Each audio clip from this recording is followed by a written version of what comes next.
And that's where the question of legal clarity comes in, doesn't it? Because the ICJ rulings have been unambiguous. By January of last year, the court had already said the risk of genocide was plausible and ordered Israel to stop obstructing aid, prevent killings, and ensure humanitarian access. And by March, the court tightened the measures because Israel wasn't complying, nor have they done since. By May, it was warning of imminent risk to life in Rafah, and of course we saw what played out there. So Singapore had all the law it needed to justify stronger positions then. It had all the humanitarian evidence. It had all the justification that anyone could want to take a more serious stance.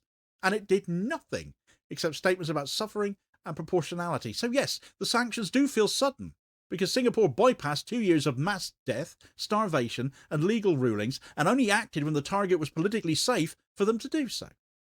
And because the timing sits so close to that Iranian tanker seizure, people want to know whether this had anything to do with this.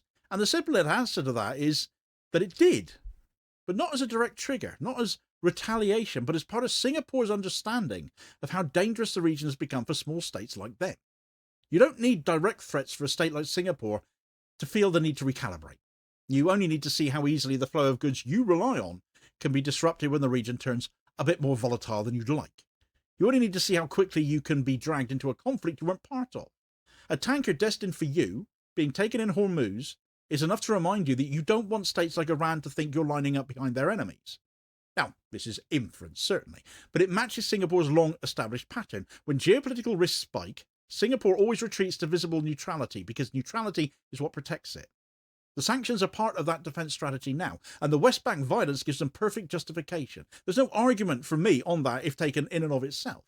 This is the part that fits perfectly into Singapore's risk avoidance logic.